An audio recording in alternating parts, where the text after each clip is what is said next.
That man you just see right there on your screen is about the most popular Nigerian right now. Maybe not for the right reasons, but he's got a mention in almost every news bulletins and made headlines in the news dailies. Absconded, run away, embattled, reinstated, fugitive. There is a long list of adjectives you could use. Abdulrasheed Maina, the man in the eye of the storm. It's been a long journey for Mr. Maina, and I'm not talking about the fact that he's been alleged to have been on the run. I'm referring to how the story has developed. Take a look here now. The story started in 2012 when Mr. Abdulrasheed Maina was accused of being part of a massive pension fraud scheme of about 100 billion Nigerian naira. The irony to this entire story is that Mr. Maina was appointed by the Goodluck Jonathan administration in 2010 to sanitize the so-called corrupt pension system. Well, in 2013, Maina was dismissed by the Federal Civil Service Commission following a recommendation by the Office of the Head of Service. In July 2015, the FCC charged Mr. Maina alongside Stephen Oronsaye and two others before a federal high court on a 24-count charge bordering on procurement fraud and obtaining by false pretense. He was declared wanted. Maina was reinstated on the 2nd of October 2017. A letter confirmed, but the mystery has been around who reinstated the man, how he got back into the country. So today, at the Senate chamber, and in fact, at the lower chamber also, Maina's matter came up, and you know, Nigerian lawmakers were very fierce and angry about this one. It was quite an interesting debate. The senators, for example, threw a few names around, apportioned blames, agreed, disagreed, and ad hoc committee has been set up to investigate the matter.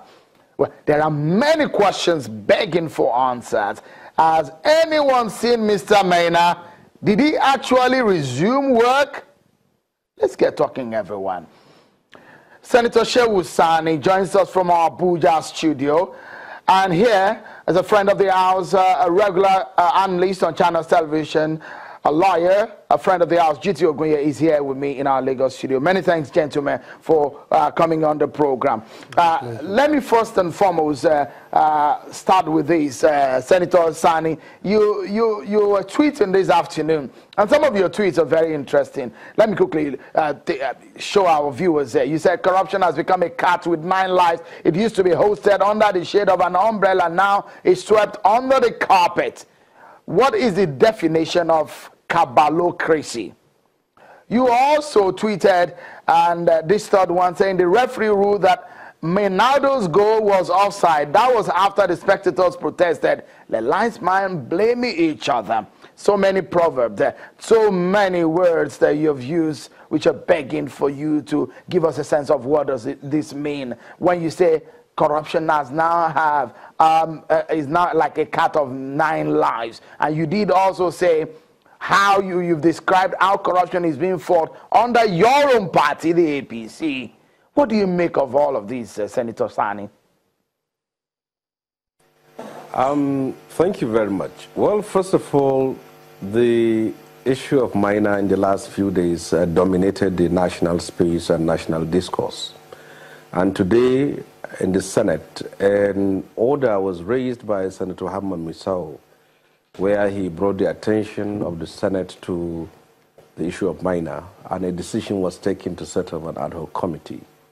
Well, what is clear in the whole of this is the very fact that things have not actually changed very much, in the very sense that if a man who has an issue to settle with morality, with sanity, could at this very time still be invited and recalled, then moral issues certainly were raised. And it's also a revelation of the discord and the disjointed state of government as it is now, and the very fact that some persons are behind the scene wielding very strong powers to which their wielding of power is directly in contradiction with what the president stands for, believes in, and advertises as the moral principles of his government. It is of concern today that yesterday, like I've said in my tweet, corruption was being hosted under an umbrella, and today is being swept under the carpet. in the very sense that many things have not changed despite the promise of change. And it is worrying for the fact that there is so much expectation, so much hope, that this is an opportunity for us to cleanse the system. But it's very clear that corruption is becoming a cat with 9 lives. Well, let's get a sense of, let's break the issues down. Mr. Ogunye, first and foremost, how would a man that was said to have been declared wanted by the anti-graft agency find his way back into the country? And perhaps, is it that none of the security agencies are aware of this? We do also understand that Mr. Mainagate has been going around with security operatives. It's very sad and sickening. We're dealing with a grand conspiracy against the people of Nigeria, the Nigerian state. And from what we can see, that the president, as distinct from the presidency, the president has done a conspiracy against the president himself. Because obviously by the president's action, it's obvious that he didn't know what was happening behind him. And so, why do I call it a grand conspiracy? Mana, who had been a fugitive from justice and a scofflaw.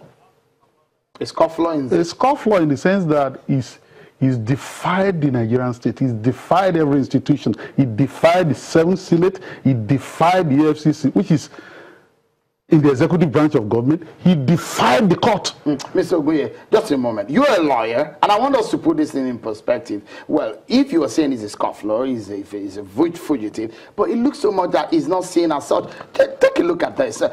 On Sunday, the special assistant to the president on prosecution, when I put the question to him, it doesn't feel exactly the same way perhaps a lot of Nigerians feel, or maybe we're seeing things differently, or perhaps maybe we are misjudging, or Nigerians are misjudging Mr. Mainagate. Take a listen to Chief Governor Obla here now.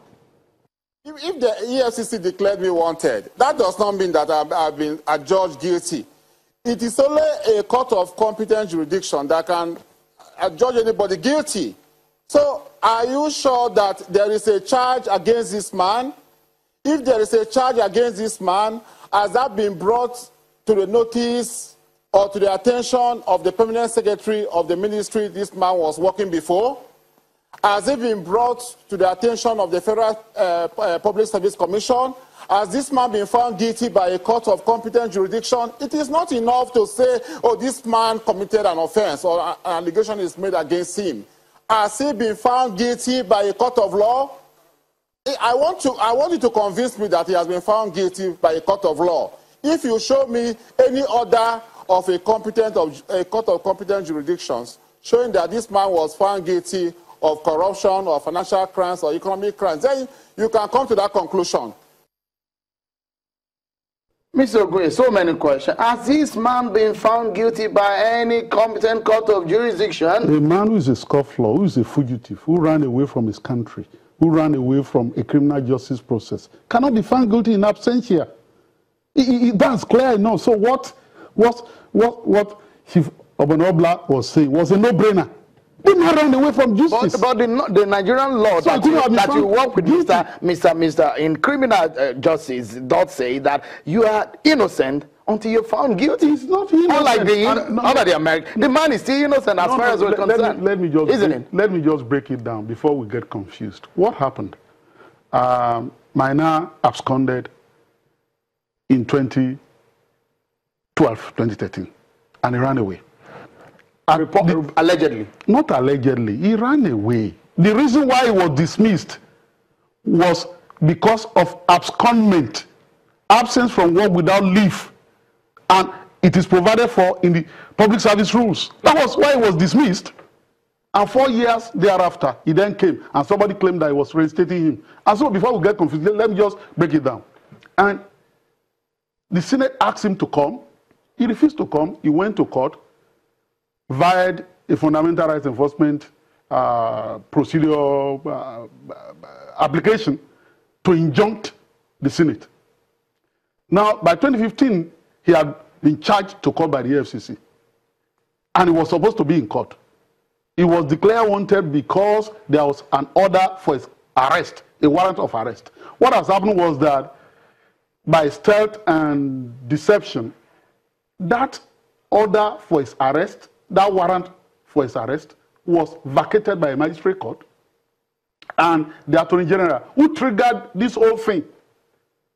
And that's why, if Obanobla, was speaking tongue-in-cheek. Because it was his principal.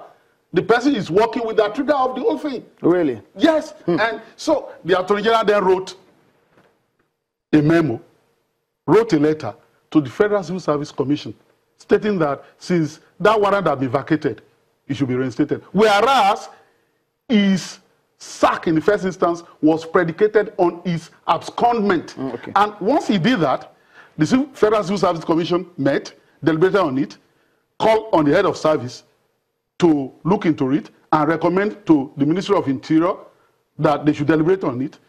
That was done, although the head of service had denied that, but from the office, there was a letter to that effect, and so it got to the Ministry of Interior, they deliberated on it, passed it back to the head of service, passed it back to the Federal Civil Service Commission, and then eventually they took a decision for his reinstatement. That's what happened.